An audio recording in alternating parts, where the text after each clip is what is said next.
আবারও চলে আসলাম একটা মিনি ব্লগ নিয়ে। শ্রাবণের চতুর্থ সোমবার ছিল আজ, আর তাই মন থেকে স্থির করেছিলাম যে সিমনিনিবাস যাব। আর সেই মতোই বেরিয়ে পড়েছিলাম বাড়ি থেকে, চলে গেছিলাম তারকনগর স্টেশনে। তারকনগর স্টেশন থেকে টোটো ধরে নিয়েছিলাম। তারপর চারিদিকে গ্রাম্য পরিবেশটা দেখতে দেখতে মন্দিরের উদ্দেশ্যে রওনা দিয়েছিলাম।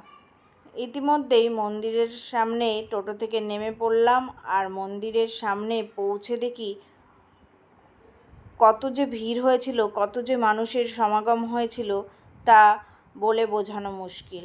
অনেকটা লাইন দিতে হয়েছিল আমাদের, প্রায় 2 ঘন্টা লাইন টেনে তারপর আমরা ভোলানাথের কাছে পৌঁছেছিলাম।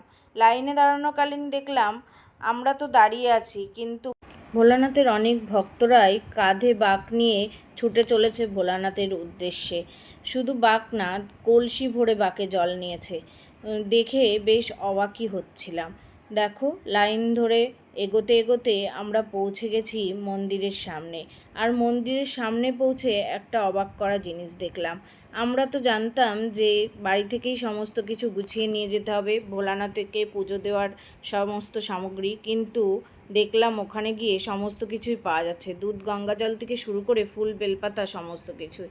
আমরা যেহেতু আগে থেকে জানতাম না, সমস্ত কিছু নিয়েই বাবার কাছে পৌঁছেছিলাম। আর এই দেখো, ইতিমধ্যেই বাবার কাছে পৌঁছে গেছি। বাবার মাথায় জলও ঢেলে নিলাম। সবাই বাবাকে দর্শন করে নাও। বাবাকে দর্শন করার পরেই আমরা বেরিয়ে পড়েছিলাম পাশেই রাম সীতার মন্দিরের উদ্দেশ্যে। আর সেখানে রাম সীতার মন্দিরে পৌঁছে রাম সীতাকে দর্শন করে নিলাম। তোমরাও সাথে দর্শন করে নাও। তারপরই বেরিয়ে পড়েছিলাম আরেকটি জায়গায় যাওয়ার উদ্দেশ্যে। সেটা তোমাদের পরের ব্লগে জানাবো।